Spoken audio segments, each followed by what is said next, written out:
ونستعينه ونستغفره ونؤمن به ونتوكل عليه ونعوذ بالله من شرور أنفسنا ومن سيئات أعمالنا من يهده الله فلا مضل له ومن يضلله فلا هادي له ونشهد أن لا إله إلا الله وحده لا شريك له ونشهد أن سيدنا ونبينا مولانا محمدا عبده ورسوله أرسله الله بالحق بشيرا ونذيرا وداعيا إلى الله بإذنه وسراجا منيرا أما بعد فقد قال الله تعالى في كلامه القديم أعوذ بالله من الشيطان الرجيم بسم الله الرحمن الرحيم ولله على الناس حج البيت من استطاع إليه سبيلا ومن كفر فإن الله غني عن العالمين صدق الله العظيم. கண்ணியத்திற்குரிய பெரியோர்களே, சகோதரர்களே, தாய்மார்களே,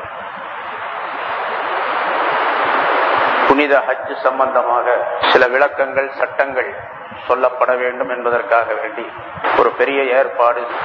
3 நாள்களும் இதே மாதிரி அசருக்கு பின்னால் ஆரம்பித்து இஷாவுடைய நேரம் வரைக்கும் விளக்கங்கள் சொல்லப்படும். பொதுவாக ஹஜ்ஜுக்கு செல்பவர்களுக்கு மட்டுமல்லாமல் மற்றவர்களுக்கும் அது நல்ல பலனை தரும் என்பதிலே சந்தேகமில்லை. ஆகவே ஹஜ் செய்வதை உறுதி செய்து கொண்டவர்கள் ஹஜ்ஜுடைய காரியங்கள் எப்படி செய்யப்பட வேண்டும், ஹஜ்ஜுடைய தன்மைகள் எவை என்பதையெல்லாம் தெரிந்து கொள்வது கட்டாயமா. ஏன்னா காலங்கள் செல்ல செல்ல ஹஜ் செய்வது என்பது ஒரு வேடிக்கையான பயணமாக ஆக்கப்பட்டு விட்டது. அங்கே செல்லக்கூடியவர்களிலே அதிகமான நபர்கள் வீணான விளையாட்டுகளிலும் வீணான காரியங்களிலும் உலகத்தினுடைய பல்வேறு விதமான தேட்டங்களிலும் ஈடுபடக்கூடிய சூழ்நிலையை நாம் பார்க்கின்றோம். ஹஜ் என்பது எவ்வளவு முக்கியமானது, எவ்வளவு பிரதானமானது என்பதை ஹஜ்ஜுடைய விளக்கங்களிலே நாம் தெரிந்து கொள்ளலாம். பொதுவாக ஹஜ்ஜுடைய ஒவ்வொரு செயலும் இந்த உலகத்தினுடைய ஆசாபாசங்களை ஒதுக்கி வைத்து ஆகிரத்தின் பக்கம், அல்லாஹின் பக்கம் நெருங்கக்கூடிய சூழ்நிலையை உருவாக்கக்கூடியவை. எந்த அளவுக்கு அது நம்முடைய நினைவில் வருகின்றதோ, செயல்படுத்துகின்றோமோ, அந்த அளவுக்குத்தான் ஹஜ்ஜுடைய அந்த காரியங்கள் மிக சிறப்பாக நமக்கு அமையப் பெறும். நிறைய விஷயங்கள் இருக்கின்றன. இன்ஷா அல்லாஹ் அதுக்கு நேரம் கிடைக்கும் போது அந்த சம்பவங்களை சொல்லுவோம். உதாரணமாக ஏறாம் கட்டுகின்றோம் என்று சொன்னால் வெறுமனே துணியை உடுத்திக் கொள்ளுவது ஹஜ் செய்வதற்காக அடையாளமாக துணியை உடுத்திக் கொள்வது என்பதல்ல. எஹ்ராம் என்பதற்கு அர்த்தம் ஹராம் ஆக்கி வைத்தல் என்பது. வெளித்தோற்றத்திலே சில செயல்கள் எஹ்ராம் கட்டிய பின்னால் சில செயல்கள் ஹராமாக்கப்படுகின்றன, செய்யக்கூடாது. ஒரு 8 வகையான செயல்களை சொல்லுவோம். அந்த செயல்களை செய்யாமல் தடுத்துக் கொள்வது கட்டாயமாகும். அந்த செயல்களை எஹ்ராம் கட்டிய பின்னால் செய்வது ஹராமாகும். இது வெளித்தோற்றமான நிலை. ஆனால் உண்மையிலேயே ஹகீகத், அந்தரங்கமான நிலை என்னவென்றால், எஹ்ராம் என்ற அந்த 2 துணிகளை உடுத்தக்கூடிய நேரத்திலேயே நாம் கஃன் அணிந்து விட்டோம் என்ற எண்ணம் வர வேண்டும். கஃனுக்கு மெயினான முக்கியமான 2 துணிகள் தான். ஆண்களுக்கு 3 துணிகள், பெண்களுக்கு 5 துணிகள் என்பதாக சொல்லுவார்கள் கஃன் இடுவதற்கு. கஃன் சம்பந்தமான விவரத்தையும் ஒவ்வொரு முஸ்லீமும் தெரிந்து கொள்ள வேண்டும். ஏதாவது சில நேரங்களிலே, சில சூழ்நிலைகளிலே, இக்கட்டான சூழ்நிலைகளிலே நாமும் அடுத்தவருக்கு கஃன் இடக்கூடிய சூழ்நிலை ஏற்படும். அந்த நேரத்தில் எப்படி கஃன் இடுவது என்று தெரிய வேண்டும். சரி, கஃன் உடைய நினைவை உண்டு பண்ணுவதுதான் இஹ்ராம். கஃன் அணிந்து விட்டால் அதற்கு பிறகு பயணம் தொடர்கின்றது, நீண்ட பயணம். அதே போன்றுதான் ஹஜ்ஜுடைய செயல்கள் அனைத்துமே. வீட்டிலிருந்து கஃன் அணிந்து கொண்ட, இஹ்ராம் அணிந்து கொண்ட ஒருவர் வாகனத்திலே ஏறி ஏர்போர்ட்டுக்கு செல்லுகின்றார் அல்லது வேறு பயணத்திற்காக வேறு இடத்திற்கு செல்லுகின்றார் என்றால் அவர் சந்தூக்கில் ஏறிவிட்டார் என்று அர்த்தம். வாகனத்தில் ஏறுவது சந்தூக்கில் ஏறிவிட்டார்கள். பிறகு மனிதர்கள் எல்லாம் பலர் கூடி வாழ்த்து சொல்லி வழி அனுப்புகின்றார்கள். சிலர் வீட்டிலிருந்தே வழி அனுப்பிவிட்டு நின்று விடுவார்கள். சிலர் பேர் ரயில் நிலையம் வரைக்கும் வரலாம், இன்னும் சில பேர் விமான நிலையம் வரைக்கும் வரலாம். அதுபோன்றுதான் கபனிடப்பட்டு சந்தூக்கிலே கொண்டு போகப்படக்கூடிய நாம் நம்முடைய உற்றார் உறவினர்கள் சூழ பயணம் செய்கின்றோம். சிலர் வீட்டோடு நின்று விடுவார்கள், சிலர் தெருவோடு நின்று விடுவார்கள், சிலர் கபருஸ்தான் வரைக்கும் வருவார்கள். அதுக்கு பின்னால ஒருத்தர் வர முடியாது. அந்த நினைவை சொல்லக்கூடியதுதான் இந்த பயணம். அதே போன்று பயணத்திலே விமானத்திலோ அல்லது மற்ற வாகனங்களிலே செல்லக்கூடிய நேரத்தில் நம்மோடு பல ஹாஜிகள் வருவார்கள். ஹஜ்ஜுக்கு செல்லக்கூடியவர்கள், கூட்டாளிகள், பயண கூட்டாளிகள். அவர்களிலே நல்லவர்களும் இருப்பார்கள், கெட்டவர்களும் இருப்பார்கள். நல்ல குணம் படைத்தவர்களும் இருப்பார்கள், தீய குணம் படைத்தவர்களும் இருப்பார்கள். அதே போன்றுதான் நம்மை கபரிலே கொண்டு போய் வைத்த பின்னால் ஆலமுல் பர்ஸக் என்று சொல்லப்படக்கூடிய அந்த உலகத்திலே, கபருடைய உலகத்திலே சாலிஹீன் தாலிஹீன், நல்லவர் கெட்டவர் என்ற இரண்டு சாரார்கள் நம்மோடு இருப்பார்கள்.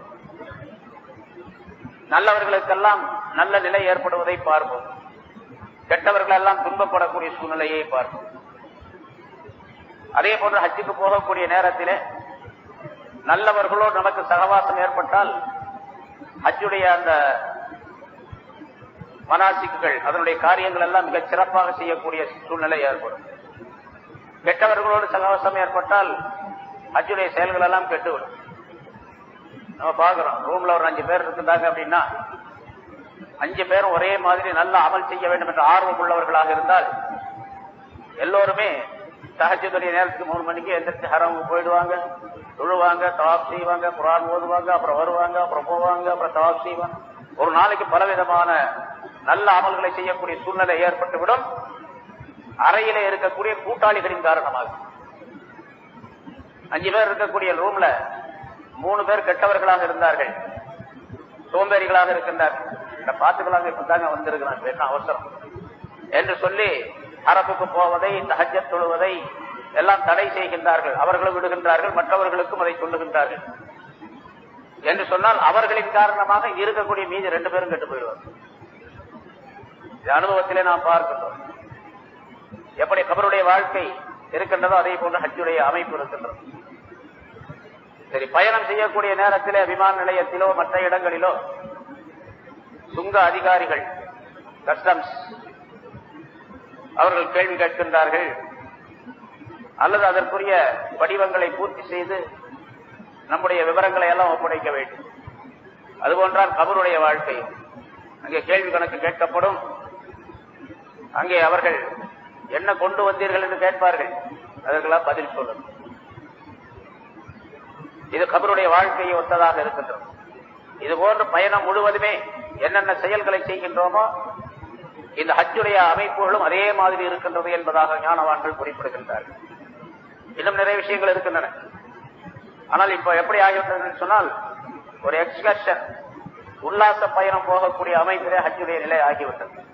ஹஜ்ஜுக்கு செல்லக்கூடியவர்கள் அந்த நிலையை மாற்றிக்கொள்ள வேண்டும், எண்ணங்களை மாற்றிக்கொள்ள வேண்டும், தூய்மையாக்கிக் கொள்ள வேண்டும். ரசூலுல்லாஹி ஸல்லல்லாஹு அலைஹி வஸல்லம் சொன்னார்கள், யஅதி அலன் நாஸி ஸமான் யஹஜ்ஜு அக்னியாஉன் நாஸ் லின்னஸாஹா. மனிதர்களுக்கு ஒரு காலம் வரும், அவர்கள் உல்லாச பயணத்திற்காக வேண்டி ஹஜ் செய்வார்கள். எப்படி உல்லாச பயணம் வெளிநாடுகளுக்கு போறாங்களோ, வெளியூர்களுக்கு போறாங்களோ, அது போல அவர்களிலே பணக்காரர்கள், வசதி படைத்தவர்கள் உல்லாசத்திற்காக வேண்டி, மன மகிழ்ச்சிக்காக ஹஜ் செய்வார்கள். அவர்களிலே நடுத்தரமாக இருக்கக்கூடியவர்கள் லித்திஜாரா, வியாபார நோக்கத்தோடு ஹஜ் செய்வார்கள். இங்கிருந்து என்ன கொண்டு போகலாம், அங்கிருந்து என்ன கொண்டு வரலாம், அப்படித்தான் ஹஜ் செய்வாங்க. எதை கொண்டு போனால் லாபம் கிடைக்கும், எதை கொண்டு வந்தால் லாபம் கிடைக்கும் என்று ஹஜ் செய்வார்.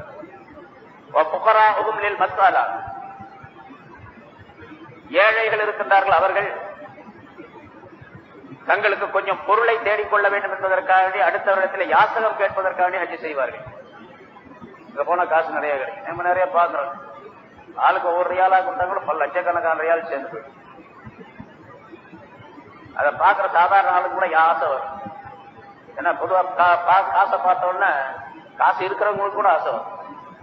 அதனால சொல்லுவாங்க, பாக்கெட்ல மணி வச்சிருந்தா, பாக்கெட்ல பணம் வச்சிருந்தா மறைச்சு வைக்கிறது, அடுத்தவருக்கு தெரிய மாதிரி வச்சீங்க அப்படின்னு சொன்னா லட்சத்து பாக்கெட்ல 100 ரூபாயா தெரியுது, 500 ரூபாய் தாளா தெரியுது அப்படின்னு ஒரு சபலம் ஏற்படும். கொஞ்சம் மனம் இதான ஆளா இருந்தா எப்படியாவது இந்த பாக்கெட்ல உள்ளது அப்படி பிக் பாக்கெட் அடிச்சிருவோம் அப்படிங்கிற நினைப்பு கூட வரும் சில பேர். அதனால பாக்கெட்ல இருக்கிற மணியை மறைச்சு வைக்கும். அதுபோல அங்க போகக்கூடியவர்கள் ஏழைகள் வசூல் செய்யறாங்க, அதை பார்க்கக்கூடியவர்கள் கூட ஒரு சபலம் ஏற்படுகின்றது. அவர்களை சில பேர் படித்தவர்கள் இருக்கின்றார்கள், ஆலிம்கள் படித்தவர்கள் அப்படின்னு சொல்லிட்டு சில பேர் அவர்கள் பேருக்காக வேண்டி புகழுக்காக வேண்டி ஹஜ் செய்வார்கள். அப்படி ஒரு காலம் வரும் என்று ரசூலுல்லாஹி ஸல்லல்லாஹு அலைஹி வஸல்லம் சொன்னார்கள். இருக்குதா இல்லையா? எல்லாருமே அது மாதிரி செய்யறாங்க. பெரும்பாலும் அல்லாஹுக்காக வேண்டி ஹஜ் செய்யக்கூடியவர்கள் மிக குறைவாகவே இருக்கின்றனர். அதனால ஹஜ்ஜுக்கு செல்லக்கூடியவர்கள் இந்த நிய்யத்தை சரியாக்கிக் கொள்ள வேண்டும். முதலாவதாக அல்லாஹுக்காக வேண்டி வேறு எந்த நோக்கமும் கிடையாது, நான் ஹஜ் செய்கின்றேன் என்ற எண்ணம் நம்மிடத்தில் இருக்க வேண்டும். பெரும்பாலும் நம்மிடத்தில் இருக்குது.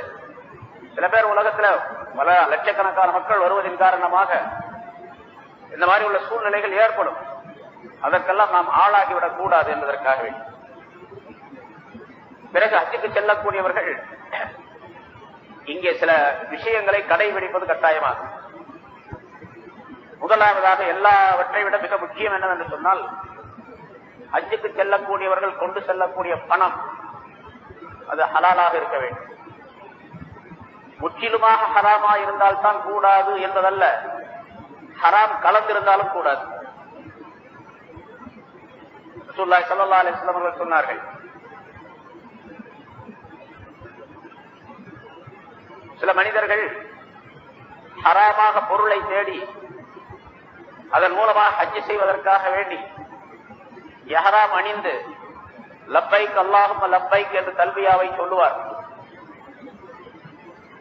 அப்படி சொல்லப்படக்கூடிய நேரத்திலே அல்லாஹ் தஆலா புறத்திலிருந்து அவருக்கு பதில் சொல்லப்படும், லா லப்பைக வலா சாதைக ஃபைன்ன ஹஜ்ஜக மர்தூத். உனக்கு லப்பைக்கும் கிடையாது, சாதைக்கும் கிடையாது. ஏன்னா லப்பைக் என்பதிலே சாதைக வல் கைரு எதைக்க என்ற வார்த்தைகள் எல்லாம் சேர்க்கப்படும். சில வாசகங்களில் வருகின்றது, அதை சொல்லுகின்றார்கள்.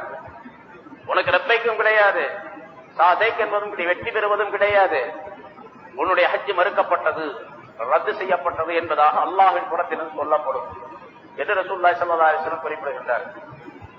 அதனால் ஹஜ்ஜுக்கு போகிறவர்கள் தன்னுடைய பொருள் சுத்தமான ஹலாலானதாக இருக்க வேண்டும். ஹஜ்ஜுக்கு மட்டுமல்ல, எல்லா விஷயங்களுக்கும் அப்படித்தான். தொழுகை, நோன்பு, ஜகாத்து மற்ற நல்ல செயல்கள் அனைத்தும் ஏற்றுக்கொள்ளப்படுவது பொருள் ஹலாலாக இருக்க வேண்டும்.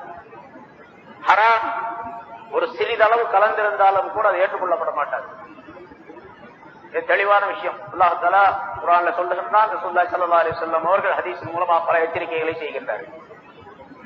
இது முதல் விஷயம். இரண்டாவது, ஹஜ்ஜுக்கு செல்லக்கூடிய ஹஜ்ஜுடைய மசாயில்கள், சட்டங்களை நன்றாக கற்றுக்கொள்ள வேண்டும்.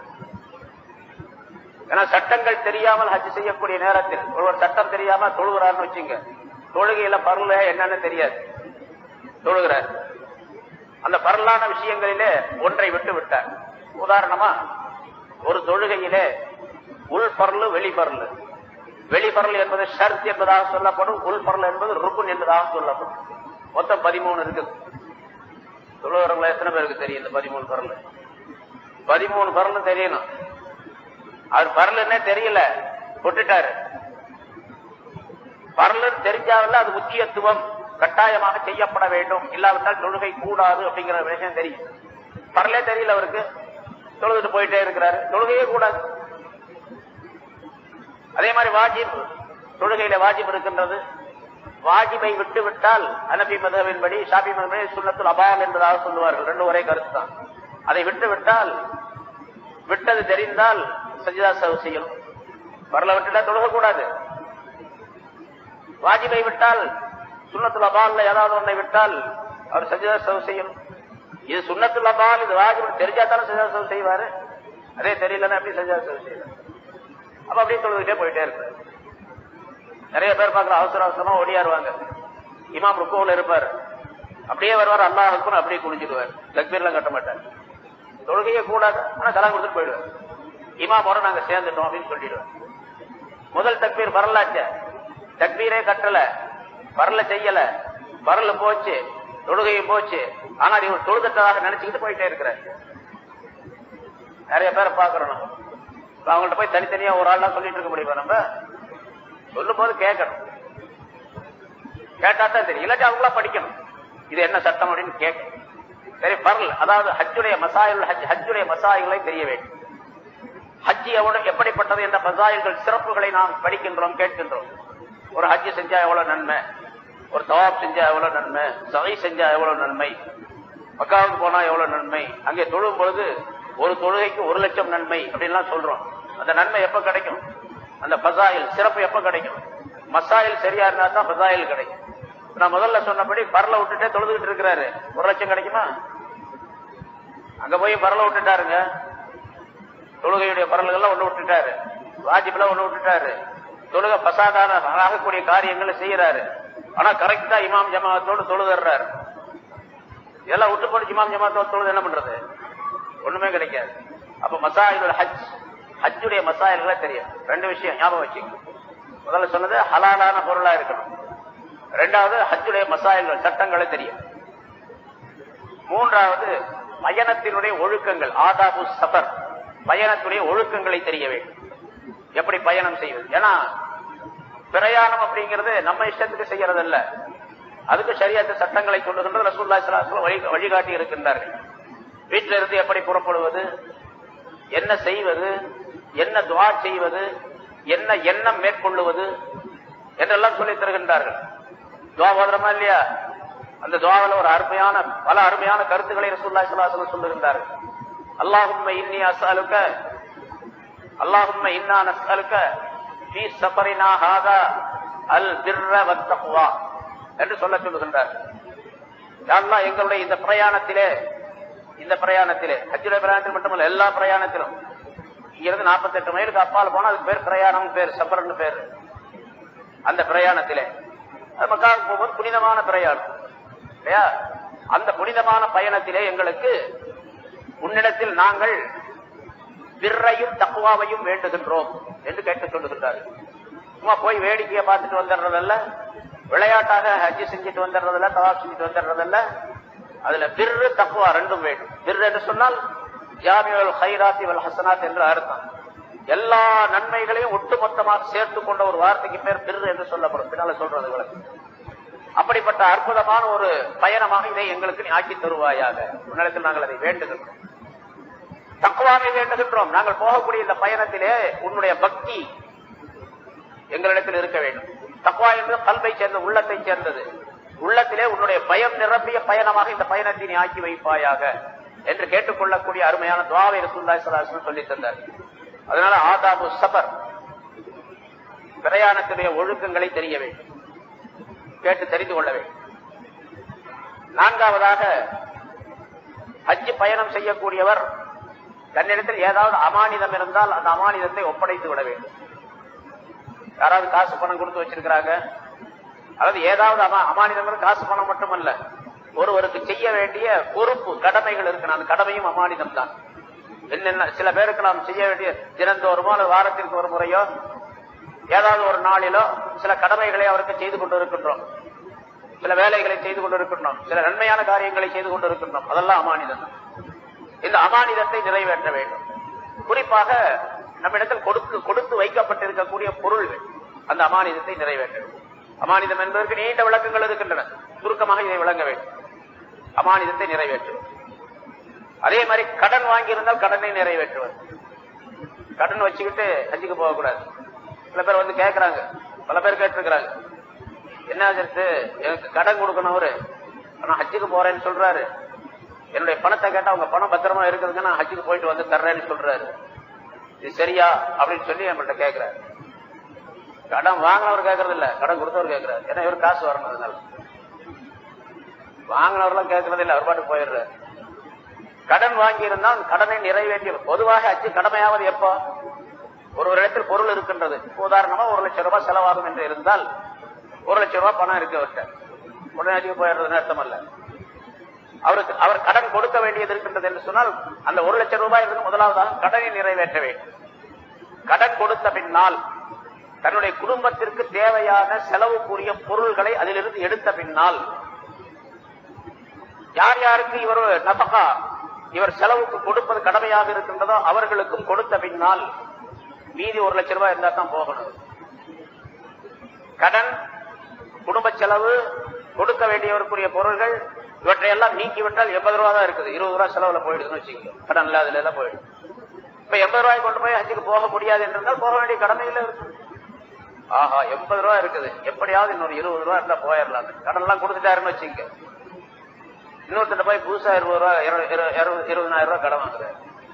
பழைய கடன் எல்லாம் கொண்டு போய் புதுசா கடன் வாங்குறாரு. அதுவும் தேவை. கடன் வாங்கி ஹஜ்ஜுக்கு போகணும்னு அவசியமே கிடையாது. உங்கள் மீது கடமையே இல்லை. கடமை இல்லாத நாமளாக ஒரு பாரத்தை ஏற்படுத்திக் கொள்ள கூடாது. அதனால பொருள் இருக்கக்கூடியவர்கள் ஹஜ்ஜு செய்வதற்கு முன்னால் அவர்களுக்குரிய அந்த கடன்களை எல்லாம் நிறைவேற்றி விட வேண்டும். அதே மாதிரி அடியார்களுக்கு செய்ய வேண்டிய கடமைகள் இருக்கின்றன, அந்த கடமைகள் நிறைவேற்ற வேண்டும். அதிலே முதலாவதாக தன்னுடைய பெற்றோருக்கு செய்ய வேண்டிய கடமைகள். பெற்றோர் இருக்கின்றார்கள், தாயும் தந்தையும் இருக்கின்றார்கள். அவர்களிடத்தில் சொல்லுகின்றார் நான் ஹஜ்ஜுக்கு போயிட்டு வர்றேன் அப்படின்னு சொல்லி. அவர்கள் வயோதிகமானவர்களாக இருக்கின்றார்கள் என்று சொன்னால் இவருடைய பணிவிடை அவர்களுக்கு தேவைப்படுகின்றது என்ற நிலையிலே அவர்களிடத்தில் சொல்ல வேண்டும். என்னப்பா இந்த நேரத்துல எல்லாம் விட்டுட்டு போறியே, 1 மாசம் 2 மாசம் ஆகும் வர்றதுக்கு, எனக்கு ஹித்மத் செய்யறதுக்கெல்லாம் எங்களுக்கு ஆள் இல்லையே அப்படின்னு சொல்றாங்கன்னு வச்சுங்க. அவர்களுக்கு முறையாக ஹித்மத் செய்வதற்காக வேண்டி யாராவது ஒருவரை வேலைக்கு நியமனம் செய்துவிட்டு இவர்கள் செல்ல வேண்டும். அதெல்லாம் எப்படியாவது நீங்க பாத்துங்க அப்படின்னு சொல்லிட்டு போயிடக்கூடாது. இது பரலான ஹஜ்ஜாக கட்டாயமான செய்ய வேண்டிய முதல் ஹஜ்ஜாக பரலான ஹஜ்ஜாக இருந்தால் அப்பொழுது பெற்றோருடைய அந்த சேவைகளை எல்லாம் செய்வதற்குரிய ஏதாவது ஒரு ஆளை அல்லது வசதியை நியமனம் செய்துவிட்டு அவர் ஹஜ்ஜுக்கு செல்ல வேண்டும். இப்ப அந்த நேரத்தில் பரலான ஹஜ்ஜில பெற்றோர் சொல்லுகின்றார்கள், தாயோ தந்தையோ சொல்லுகின்றார்கள், நீ இப்பெல்லாம் ஹஜ்ஜுக்கு போகாதப்பா, நான் ரொம்ப டேஞ்சரா இருக்கிறேன், சீரியஸா இருக்கிறேன், அடுத்த வருஷம் போய்க்கேன், அதுக்குள்ள நான் போயிடுவேன் அப்படின்னு சொல்றாருன்னு வச்சுங்க. ஆனா இவர் ஹஜ்ஜு கடமையான பின்னால பரலான ஹஜ்ஜாக இருந்தால் தாய் தந்தையுடைய சொல்லுக்காக தாமதிக்க வேண்டிய அவசியம் இல்லை, ஏற்பாடு செஞ்சுட்டு போயிடும். அதே நேரத்தில் நபிலான ஹஜ்ஜா இருந்துச்சு வச்சுங்க, 2வது 3வது ஹஜ்ஜா இருந்துச்சு அல்லது பதிலி ஹஜ்ஜா இருந்துச்சு, ஏதாவது ஒரு தன்னுடைய அடைச்ச முதல் நிறைவேற்றிட்டார். இப்ப பெற்றோர் சொல்லுகின்றார்கள், இப்படி என்னப்பா என்ன விட்டுட்டு போறீங்க, போன வருஷம் தான் ஹஜ்ஜுக்கு போனேன், அந்த முதல் வருஷம் வந்து இப்ப என்னத்துக்கு நீ நபிலான ஹஜ்ஜு தானே அப்படின்னு இல்ல நான் போயிட்டு வரணும் அப்படின்னு போயிடக்கூடாது. இப்போ பெற்றோருடைய அனுமதி இருந்தால்தான் போக வேண்டும். 2வது ஹஜ்ஜு 3வது ஹஜ்ஜுக்கு போகும்போது பெற்றோருடைய அனுமதி இல்லாமல் போகக்கூடாது, குற்றத்திற்குரியது. ஹஜ்ஜு நிறைவேறும் என்று இருந்தாலும் கூட அது குற்றத்திற்குரிய செயலாகும். அதே போல தன்னுடைய மனைவி மக்களுக்குரிய கடமைகளை செய்ய வேண்டும். கடமைகளை செய்ய வேண்டும் என்று சொல்லும்போது சில பேர் இப்படி நினைக்கிறாங்க, பருவமடைந்த பெண் குழந்தைகள் இருக்கின்றார்கள், திருமணம் செய்ய வேண்டியது இருக்கின்றது, கல்யாணம் செய்யறதுக்காக வேண்டி பிள்ளைகளுக்கு பொருள் சேர்த்து வச்சிருக்கிற, காசு சேர்த்து வச்சிருக்கிற. இப்ப இந்த காசை கொண்டு போய் ஹஜ்ஜுக்கு போயிட்டா கல்யாணம் தடைப்பட்டு போயிடும். அதனால இந்த காசை வச்சிருந்து கல்யாணத்தெல்லாம் முடிச்சுட்டு அப்புறம் பாத்துக்கலாம். ரொம்ப பேர் சொல்லக்கூடிய விஷயம், வார்த்தைகள் இது. குமர் இருக்கிறவங்க வீட்டுல முடிச்சுட்டு போலான்னு இருக்கிறேன் அப்படின்னு சொல்லி சொல்லுவார். அதுக்குள்ள இவர் போயிடுவார், மேல முடிச்சுட்டு போலான்னு இருக்கிறேன் அப்படின்னு சொல்லி நினைச்சிட்டு இருப்பார். இப்போ அதுல ஒரு சட்டம் இருக்கின்றது. பெண் குழந்தைகள் இருக்கின்றார்கள், நிக்காஹுக்கு தயாராக இருக்கின்றார்கள், தயார் நிலையில் இருக்கின்றார்கள். இவரிடத்தில் காசு பணம் பொருள் இருக்கின்றது, 1 லட்சம் ரூபாய் 2 லட்சம் ரூபாய் இருக்கு, ஹஜ்ஜுக்கு போயிட்டு வர அளவுக்கு இருக்குன்னு வச்சுக்க. அந்த 1 லட்சம் 2 லட்சமா இருந்துச்சுன்னு சொன்னா கல்யாணம் பண்ணிடலாம். ஹஜ்ஜுக்கு போதா கல்யாணம் பண்றதா அப்படின்னா அந்த பெண் குழந்தைகளுக்கு மாப்பிள்ளையை தேடி, சரியான ஜோடியை தேடி திருமணம் செய்வதற்குரிய காலகட்டம் நெருக்கமாக இருந்தால், அதுக்கெல்லாம் தேதியெல்லாம் குறிச்சாச்சு, மண்டபம் எல்லாம் ஏற்பாடு பண்ணியாச்சு, எல்லாம் ஆயிடுச்சு, இன்னொரு 2 மாசத்துல கல்யாணம் பண்ணலாம், 3 மாசத்துல கல்யாணம் பண்ணலாம் அப்படின்னு இருந்துச்சுன்னு சொன்னா இப்ப அந்த பணத்தை கூட நிக்காக செய்ய வேண்டும், ஹஜ்ஜுக்கு போக கூடாது. ஏன்னா அந்த பணத்தை செலவு பண்ணிட்டார் அப்படின்னு சொன்னா இப்போ அவரு திரும்ப ஹஜ்ஜுக்கு போக முடியாது. அதனால இது ஹஜ்ஜுக்கு போயிட்டாருன்னு சொன்னா நிக்காக செய்ய முடியாது. அதனால நிக்காக செஞ்சிட வேண்டியது. சரி, பணம் இருக்குது, கல்யாணத்துக்கு தயாராக பெண் குழந்தைகள் இருக்கின்றார்கள், ஆனா இன்னும் மாப்பிள்ளை எல்லாம் தயாராகல. என்னன்னு கேட்கிற பார்த்துக்கிட்டு இருக்கிறவங்க அப்படின்னு சொல்றோம். பொதுவாக ஒரு பெண் குழந்தைக்கு நம்ம மாப்பிள்ளை பார்க்கறதா இருந்தா யாராவது சிலரிடத்தில் சிலருடைய இடங்களிலே நாம் பார்க்கணும், ஒரு வாரம் 10 நாள் மாப்பிள்ளை தயாராயிடுவார், எங்கேயாவது பார்த்து முடிவாயிடும். சில பேருக்கு அவருடைய உறவினர்களிலேயே மாப்பிள்ளை இருந்து கொண்டிருப்பார்கள், சின்ன பிள்ளையில தான் முடிவு செய்ய வச்சிருப்பாங்க இந்த மாப்பிள்ளை தான் இந்த பொண்ணுக்கு அப்படின்னு சொல்லிட்டு, அதுவும் தயாராக இருக்கிற மாதிரி. மாப்பிள்ளை தயாராக இருக்கின்றார், பெண்ணும் தயாராக இருக்கின்றார், பொருளும் இருக்கின்றது என்று சொன்னால் இப்பொழுது கல்யாணம் பண்றது அவசியம். அந்த மாதிரி இல்ல, மாப்பிள்ளை பார்த்துக்கிட்டு இருக்கிறாங்க. என்னங்கன்னா மாப்பிள்ளை பார்த்துக்கிட்டு இருக்கணும். எங்க போன வருஷமே சொன்னீங்களா மாப்பிள்ளை பார்க்கணும், பார்த்துக்கிட்டே இருக்கிறோம், எனக்கு சரியா அமையல அப்படின்னு சொல்றாங்க. இந்த நிலையில அந்த பணத்தை கொண்டு ஒரு ஹஜ்ஜுக்கு போகணும், கல்யாணத்துக்காட்டி தாமதிக்க கூடாது. பெண் குழந்தை பருவம் அடைந்து கல்யாணத்துக்கு தயாராக இருக்கக்கூடிய நேரத்தில் 2 சட்டம். மாப்பிள்ளை தயாராக இருந்தால் உடனடியாக திருமணம் செய்யக்கூடிய சூழ்நிலை இருந்தால் திருமணம் செய்துவிட வேண்டும் அந்த பொருளை கொண்டு. மாப்பிள்ளை தயாராக இல்லை என்று சொன்னால் அந்த பொருளை கொண்டு ஹஜ்ஜுக்கு போயிடும். இது ஒரு சட்டம். அதே மாதிரிதான் ஒருத்தர் காசு பணம்லாம் இல்ல, அவர்கிட்ட நிறைய சொத்துகள் இருக்கின்றன, ஒரு 3-4 வீடு இருக்குன்னு வச்சுங்க, அவருக்கு 4 வீடு. அவர் தொழில் செய்து கொண்டிருக்கின்றார், ஏதாவது ஒரு தொழில் வருமானம் இருக்கின்றது. இப்ப 4 வீட்டுல ஒரு வீட்டை வித்துட்டா ஹஜ்ஜுக்கு போலாம். கையில காசு கிடையாது, வீடுகள் இருக்கின்றன, கட்டடங்கள் இருக்கின்றன. ஒரு வீட்டுல இவர் குடியிருக்கிறார், இவருடைய குடும்பம் 3 வீடு வாடகைக்கு விட்டுருக்கிறாரு. வாடகை கொஞ்சம் கொஞ்சம் தான் வருது, அதை வச்சு சாப்பிட்டுக்கிட்டு இருக்காருன்னு வச்சுங்க. அது ஒரு பெரிய பொருள்லாம் சேமிக்கக்கூடிய அமைப்புல இல்ல. ஆனால் ஒரு வீட்டை விற்று விட்டால் இவருக்கு எந்த நஷ்டமும் கிடையாது, இவர் குடும்பம் நடத்துவதற்கு எந்த சிரமம் இல்லை என்று இருந்தால் அந்த 4 வீட்டுல 4 வீடல்ல 3 இருந்தாலும் சரி 2 இருந்தாலும் சரி அந்த வீட்டை வித்துட்டு இவர் ஹஜ்ஜுக்கு போகணும். ஏன்னா இவர் குடியிருக்கிறதுக்கு வீடு இருக்கின்றது, இவருடைய குடும்பம் இருப்பதற்கு. அதே போன்று இவருடைய ஜீவனாம்சத்திற்காக வேண்டி இவர் வேலை செய்கின்றார், தொழில் செய்கின்றார், ஏதாவது ஒரு வியாபாரம் செய்கின்றார், பொருள் வருமானமும் இருக்கின்றது என்று இருந்தால் இருக்கக்கூடிய அந்த வீட்டை விட்டு ஹஜ்ஜுக்கு போகணும். அதே போல ஒரு சட்டம், இன்னொரு சட்டம் பாருங்க, ஹஜ்ஜுக்கு எவ்வளவு முக்கியமாக போக வேண்டும் என்பதற்கு ஒரு சட்டம் இருக்கின்றது. என்ன போல ஒரு ஆலிம்ஷா இருக்கிறார், காசு பணம்லாம் இல்ல, ஆனா நிறைய கிதாபுகள் புஸ்தகங்கள் அவர்கிட்ட இருக்குது, பல லட்சக்கணக்கான ரூபாய்க்கு புத்தகங்கள் இருக்கின்றன அவரிடத்துல. அவர் இன்னும் ஹஜ்ஜுக்கு போகல. அந்த புத்தகங்கள் இருக்கக்கூடிய கிதாபுகளிலே அவருடைய ஒரு லைப்ரரி வச்சிருக்கிறார், பெரிய லைப்ரரி. அந்த புத்தகங்களிலே இவருக்கு தேவை உள்ளது தேவை இல்லாதது என்று நிறைய இருக்கின்றது. முக்கியமாக தேவைப்படக்கூடிய புத்தகங்களை நீக்கிவிட்டு முக்கியமாக தேவை இல்லை என்ற புத்தகங்களை கணக்கெடுத்தால் அதை விற்பனை செய்தால் 1 லட்சம் ரூபாய் 2 லட்சம் ரூபாய்க்கு விற்கும் என்று இருந்தால் முக்கியமாக தேவையில்லை என்ற அந்த புத்தகங்களை விட்டுவிட்டு அந்த பொருளை கூட ஹஜ்ஜுக்கு போகணும். அப்படியே இருந்து மௌத்தா போயிட்டாரு, இவர் மீது குற்றம் உண்டு, ஹஜ்ஜு செய்யல என்ற குற்றத்திற்குரியவராக ஆவார். எதுக்கு சொல்லணும்னு கேட்டா, கிதாபு இருந்தாவே வித்துட்டு போகணும் சொன்னா எல்லா கிதாபும் அல்ல, இவருடைய முக்கியமான தேவைக்கு போக மீதி இருக்கக்கூடிய அதிகபட்சமாக இருக்கக்கூடிய புத்தகங்களை விற்றால் ஹஜ்ஜுக்கு போக முடியும் என்று இருந்தால் போகும். இது ஒரு சட்டம். சரி, அதே மாதிரி இது அதாவது மனிதர்களுக்கு செய்ய, பெற்றோருக்கு செய்ய வேண்டிய கடமைகள், மனைவி மக்களுக்கு செய்ய வேண்டிய முறைகள், கடமைகள், இதெல்லாம் முன்னதாக ஹஜ்ஜுக்கு முன்னதாக செய்யப்பட வேண்டும். ஏன்னா வெறும் மசாயில் மட்டும்தான், இது மசாயில் தான். இந்த மசாயில் இல்லாம பின்னால ஹஜ்ஜு செஞ்சாங்க அப்படின்னு சொன்னா இதுல குறை வச்சாங்கன்னு சொன்னா குறை உண்டாகும். அதனால அடுத்து அதே மாதிரி பயணம் செய்ய, ஹஜ்ஜுடைய பயண நேரத்தில் இந்த பிஜாத்தான காரியங்களை எல்லாம் விட்டுவிட வேண்டும். மார்க்கத்திற்கு முரணான காரியங்கள் நிறைய இருக்கு. ஹஜ்ஜுக்கு போறேன்னு சொல்லிட்டு விருந்து போடுறது இருக்குது பாருங்க, ரொம்ப பேர் செய்யறாங்க. ஹஜ்ஜுக்கு 1 லட்சம் ரூபாய், விருந்து போடுறது 1.5 லட்சம் ரூபாய் செலவு, நிறைய பேர் பாருங்க. இப்ப ஹஜ்ஜுக்கு 2 லட்சம் ரூபாய், அதே மாதிரி விருந்து போடுறதுக்கு 2 லட்சம் ரூபாய். ஏன்னா கறி கிலோ 300 ரூபாய் வைக்கிறதுனால. எங்க ஏரியாவில் 300 ரூபாய்ங்க, உங்க ஏரியாவில் என்ன தெரியாது, 250 ரூபாய் 290 ரூபாய் வைக்கிறது, 300 ரூபாய். அஜெத்து போனாலும் 10 ரூபாய் குறைச்சு கொடுப்பாங்க, அவ்வளவுதான். சரி, இப்போ அது மாதிரி விருந்து போடுறாங்க நிறைய பேர். அதுக்கு ஒரு கார்டு ஒண்ணு அடிக்கிறாங்க, அழைப்பிதழ் ஒண்ணு. இந்த மாதிரி நான் ஹஜ்ஜுக்கு போறேன், இந்த நேரத்தில் என்னுடைய வீட்டில் விருந்து வச்சிருக்கிறேன், அந்த விருந்தில கலந்து கொண்டு எங்களுடைய ஹஜ்ஜ மபூராக ஆவதற்கு துஆ செய்யுங்கள். அவ்வளவு விருந்து போட்டு ஹஜ்ஜ மபூரா, ஹஜ்ஜ விருந்து போட்டா மபூரா ஆயிடும். அது இப்படி எல்லாம் இதெல்லாம் பிதாத், தேவையில்லாத விஷயம். மார்க்கத்துல அனுமதியே கிடையாது. சரி, போற நேரத்துல யாராவது விருந்தாளிகள் அதான் வந்தாங்க அல்லது சொந்தக்காரங்க வந்தாங்க அப்படின்னு சொன்னா அவங்களுக்கு சாப்பாடு ஆக்கி போடுறது ஒன்றும் பிரச்சனை இல்லை. பத்திரிக்கை அடிச்சு கல்யாணம் மாதிரி பெரிய ஆடம்பரமா செய்யறது இன்னும் சில பல இடங்கள்ல பாக்குறோம். வீட்டுல விருந்து வைக்கிறதுக்கு இடமில்லை அப்படிங்கிறது மண்டபம் பிடிச்சு அதுக்கு 1 லட்சம் ரூபாய் செலவு பண்ணி விருந்து வைக்கிறேன் பல பேர் பாரு. இதெல்லாம் தேவையில்லாத விஷயம். தேவையில்லாத மட்டுமல்ல, குற்றத்திற்குரிய விஷயம் அது. சரி, அதே மாதிரி விளம்பரப்படுத்துவது. நான் ஹஜ்ஜுக்கு போறேன் ஹஜ்ஜுக்கு போறேன் ஹஜ்ஜுக்கு போறேன்னு எல்லாத்தையும் சொல்றேன். எந்த சஹாபாக்களும் ஹஜ்ஜுக்கு போகும்போது பக்கத்து வீட்டுக்கார்ட்ட சொல்லிட்டு போகல, அவங்க பாட்டு போயிடுவாங்க. பக்கத்து வீட்டுக்கார்ட்ட சொல்லணுங்கிற அவசியம் கிடையாது.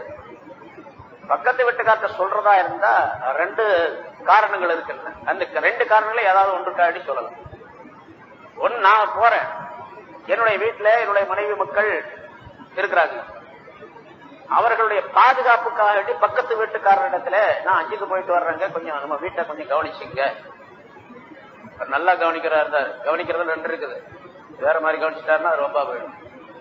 அதனால கொஞ்சம் கவனிச்சுங்க, பாத்துங்க, அவங்களுடைய உதவி செய்யுங்க ஏதாச்சும் அப்படின்னு சொல்லிட்டு பக்கத்து வீட்டுக்காரர்ட்ட சொல்லி நம்முடைய குடும்பத்தினருக்கு உதவிகரமாக இருக்கக்கூடிய சூழ்நிலையில சொல்லலாம். இன்னொரு இதுல சொல்றது என்னன்னு கேட்டா, பக்கத்து வீட்டுக்காரர் இடத்துல பக்கத்து வீட்டுக்காரரா இருந்தா எப்பவாவது சண்டை போட்டுக்கிட்டு தான் இருப்போம். எப்பவுமே சண்டை போட்டுக்கிட்டு இருப்போம். ஏதாச்சும் பிரச்சனை இருந்திருக்கு. அந்த பிரச்சனைகளை சரி செய்வதற்காக வேண்டி நான் உங்க பக்கத்து வீட்டுக்காரர் நான் போறேன் ஹஜ்ஜுக்கு போறேங்க, பல நேரங்கள்ல உங்கள்கிட்ட சண்டை போட்டிருக்கிறேன், பல விதமா பேசியிருக்கிறேன், எல்லா குற்றத்தையும் மன்னிச்சுங்க, நான் ஹஜ்ஜுக்கு போறேன், நான் துவா செய்யறேன், நீங்களும் துவா செய்யுங்க அப்படின்னு சொல்லிட்டு போறதுக்காக வேண்டி தன்னுடைய குற்றத்தை அவர்களிடத்தில் கேட்டு பொறுத்துக் கொள்ளுமாறு கேட்டுக்கொள்வதற்காக வேண்டி சொல்லப்படும். இந்த 2 நிலையில சொல்லணும். அதே மற்றவர்களிடத்தில் சொல்லுவது. ஏன்னா ஹஜ்ஜுக்கு போகக்கூடியவர்கள் அடுத்தவருடைய குற்றம் குறைகளை சுமந்து கொண்டு போகக்கூடாது. யாரும் நம் மீது எந்த விதமான கோபம் தாபம் உள்ளவர்களாக இருக்கக்கூடாது. எல்லோரும் என்னை பற்றி நல்லவன் என்பதாக நினைக்கக்கூடிய நிலையிலே நான் ஹஜ்ஜுக்கு செல்ல வேண்டும். அப்படி செல்வதாக இருந்தால் இப்ப என்ன செய்யணும்? அப்படி இருக்கவே முடியாது அப்படிங்கிற சூழ்நிலை இந்த காலகட்டத்துக்கு. அதனால தெரிந்தவர்கள் நண்பர்கள் நல்லவர்கள் இடத்துல போய் இது மாதிரி நான் ஹஜ்ஜுக்கு போறேங்க, தெரிந்தோ தெரியாமலோ அவங்க ஏதாவது செஞ்சிருந்தால் குற்றங்கள் இருந்தால் மன்னித்துக் கொள்ளுங்கள் என்பதாக அவர்களிடத்துல சொல்லி அந்த குற்றத்தை மன்னிக்க சொல்வது பொறுத்துக் கொள்ள சொல்வதற்கு அதுக்காக வேண்டி சொல்லலாம். நான் ஹஜ்ஜுக்கு போறேன் அப்படிங்கிற விளம்பரப்படுத்துவதற்காக சொல்லக்கூடாது. இப்ப அரசியல்வாதிகள் மற்றவர்கள் சில பணக்காரர்கள் இவங்க எல்லாம் பாக்குறோம், போகும்போது ஒரு போஸ்டர் அடிப்பாங்க, அதற்காக ஒரு குழு ஒரு கூட்டம் ஒண்ணு இருக்கும் அவரை சுற்றி, அவர்கள் தங்களுடைய பேரை விளம்பரப்படுத்துறதுக்காக ஒரு பெரிய போஸ்டர் அடிச்சு இன்னார் ஹஜ்ஜுக்கு போறாரு வாழ்த்தி வழி அனுப்புகிறோம் அப்படின்னு இருக்கும். திரும்ப வரும்போது அதே மாதிரி ஒரு பெரிய போஸ்டர் வாழ்த்தி வரவேற்கிறோம் இன்னொரு போஸ்டர். இந்த மாதிரி போஸ்டர் அடிச்சு ஒட்டி விளம்பரப்படுத்தக்கூடியவர்கள் நிறைய பேர் இருக்கு. இதெல்லாம் மார்க்கத்துல அனுமதிக்கப்பட்ட விஷயம் அல்ல, குற்றத்திற்குரிய விஷயங்கள். அதனால இந்த பிஜாத்துகள் எல்லாம் தவிர்த்து கொள்ள வேண்டும், விட்டுவிட வேண்டும். அடுத்ததாக பிரயாணத்திற்குரிய சாமான்கள், அங்க போனா என்னென்ன தேவை அப்படிங்கறதெல்லாம் உங்களுக்கு ஹஜ் கமிட்டியில போறவங்களுக்கு சொல்லி இருப்பாங்க, அனுபவத்துல உள்ளவர்களும் சொல்லி இருப்பார்கள். அதனால என்னென்ன சாமான்கள் தேவை. ஆனா இப்ப இந்த காலத்துல எதுவுமே தேவையில்லை, கையை வீசிட்டு பேசாம போகும், ஒண்ணுமே தேவையில்லை. சட்ட கைலி கூட இருக்க வேண்டியது இல்லைங்க. அப்படியே போயெல்லாம் அங்க போய் உள்ள மாட்டி வாங்கி மாட்டிக்கலாம். போன உடனே இறங்கின உடனே இருக்கு, ஏர்போர்ட்லயே வைக்கிறாங்க நிறைய. அதே மாதிரி சாப்பாட்டு சாமான் உணவுப் பொருட்களும் அப்படித்தான். எல்லா விதமான உணவுகளும் கிடைக்கின்றன. எல்லா பொருளும் உலகத்தில் உள்ள எல்லா பொருளும் கிடைக்கும், எல்லா பழங்களும் கிடைக்கும். மக்காவில மதீனாவில கிடைக்கிற மாதிரி பழ வகைகள் உணவு வகைகள் உலகத்தில் வேற எங்கேயுமே கிடைக்காது. அப்படிப்பட்ட அற்புதமான பொருள்கள் எல்லாம் கிடைக்கின்றன. அதனால ஒன்றும் தேவையில்லை அப்படிங்கறதுக்காண்டி போனா அது வேற விஷயம். ஆனால் நமக்கு பயணத்துல ஒரு மாசம் இருக்க போறோம் அப்படின்னு சொன்னா அதுக்கு என்னென்ன சாமான்கள் பொருள்கள் தேவை அப்படிங்கறத நம்ம கூட்டி எடுத்துக்கொள்ள வேண்டும். அது ஒரு அளவு சாமான தூக்கிட்டு போற அளவுக்கு இருந்தா போதும். ஒரு 2-3 வருஷத்துக்கு முன்னால எங்கூட ஒருத்தர் ஹஜ்ல இருந்தார், ஒரே ரூம்ல தான் இருந்தார். அவரு இந்த அரக்கை சட்டை தான் போட்டுட்டு இருந்தார். அப்படி சட்டையை மடிச்சு வச்சிருந்தார் நிறைய. என்னங்க இவ்வளவு சட்டை இருக்குங்க? ஒரு நாளைக்கு ஒரு சட்டை வச்சிருக்கு, 50 நாளைக்கு 50 சட்டை 50 சட்டை கொண்டு வந்தார். ஏர்போர்ட்ல வந்து என்ன பண்ணா, அந்த முதல்ல இப்ப இதுல போட்டு ஸ்டாண்ட்ல போட்டு பாக்குறாங்க, களைச்சு களைச்சு பார்த்துக்கலாம். படுவாய் பையனா அயன் பண்ணி அப்படியே வச்சிருந்து எல்லாத்தையும் களைச்சு விட்டாங்க அப்படின்னு சொன்னாரு சார். 50 நாளைக்கு 50 சட்டை தேவையாங்க? ஒரு சட்டை 2 நாளைக்கு போடலாம், 3 நாளைக்கு போடலாம். பெரிய அழுக்காக போறதில்லை. சரி, அப்படியே இருந்தாலும் கூட அந்த சட்டை துவைச்சு போட்டா என்ன, இவர் அயன் பண்ணி அப்படியே மடிப்பு கலையாம போட்டா இவர் எல்லாரும் பார்க்க போறாங்களாங்க? யாரும் பார்க்க மாட்டாங்க. நீங்க எப்படி இருந்தாலும் சரி, ஹஜ்ஜில் உங்களை யாரும் பார்க்க மாட்டாங்க. ரெண்டு நிலையில பார்ப்பாங்க. ஒன்னும் ரொம்ப டிப்டாப்பா உடை அணிஞ்சுக்கிட்டு வித்தியாசமான முறையில போனாங்கன்னு சொன்னா உங்களை பார்ப்பாங்க. அது மாதிரி ஒரு ஆள் ஒருத்தர் மதீனாவில பார்த்தேன், ஏறாம் கட்டி இருக்காரு. எல்லாருமே என்ன துணியில கட்டியிருப்பாங்க? கலர் என்ன துணிக்கு போட்டிருப்பாங்க? வெள்ளை துணி. அவர் மஞ்சள் துணி போட்டு வந்தார். எல்லாருமே அவரை பாக்குறாங்க. யாரா போட்டிருக்காரு? மஞ்சள் துணியில, மஞ்சள் கலர்ல. அது மாதிரி இருந்தா பார்ப்பாங்க. அல்லது துணியே போறாம இடுப்புல மட்டும் ஒண்ணு கட்டிட்டு மேல திறந்து போட்டு வந்தார், அல்லது ஒரே போர்வையா போத்திக்கிட்டே வந்தார் கீழே இருந்து மேல வரைக்கும், அவரை பார்ப்பாங்க. அலங்கோலமா இருந்தா பார்ப்பாங்க, இல்ல அலங்காரமா இருந்தா பார்ப்பாங்க. சாதாரண நிலையில இருந்தா பார்க்க மாட்டாங்க யாரும். ரசூலுல்லாஹி ஸல்லல்லாஹு அலைஹி வஸல்லம் சொன்னார்கள், ஹஜ்ஜுக்காக வேண்டி இஹ்ராம் கட்டக்கூடிய ஒருவர் தன்னுடைய பைஜாமாவை கழற்றி விட வேண்டும், தன்னுடைய ஷர்ட் கமீஸை கழற்றி விட வேண்டும், தன்னுடைய தொப்பியையும் கழற்றி விட வேண்டும், அவர் இஹ்ராம் கட்டிக் கொள்ள வேண்டும் என்பதாக சொன்னார். பொதுவாக கீழே ஒரு துணி உடுத்திருப்போம், அது வேட்டியா இருக்கும், கைலியா இருக்கும், இல்ல பைஜாமா இருக்கும், பேண்டா இருக்கும், ஏதோ அதுக்கு பேர் தான் கீழ் ஆடை. அதை கழற்றி விட வேண்டும். அதே மாதிரி கமீஸையும் கழற்றி விட வேண்டும். இப்ப இன்னொன்னு சொல்ல போனா, நம்ம உள்ள பனியன் போட்டு பனியனையும் கழற்றி விட வேண்டும், தொப்பியையும் கழற்றி விட வேண்டும் ரசூலுல்லாஹி ஸல்லல்லாஹு அலைஹி வஸல்லம் சொல்றாங்க. அப்படின்னா தொப்பி போடுறது சுன்னத்தான முறை என்பது அது அந்த ஹதீஸிலும் தெரியப்படுத்தப்படுகின்றது. தொப்பியே இல்லங்கிறான ஹதீஸ்ல இருக்கு. ரசூலுல்லாஹி ஸல்லல்லாஹு அலைஹி வஸல்லம் தொப்பி போட்டாங்க, இது மாதிரி தொப்பியை கழட்ட சொல்லி இருக்கிறாங்க அப்படின்னு சொன்னா, அதுக்கு வேற விதமான தவறான அர்த்தங்களை கருத்துக்களை சொல்லி மக்களை குழப்பிக் கொண்டிருக்கக்கூடிய சூழ்நிலையும் சில பேர்கிட்ட நம்ம பார்க்கணும்.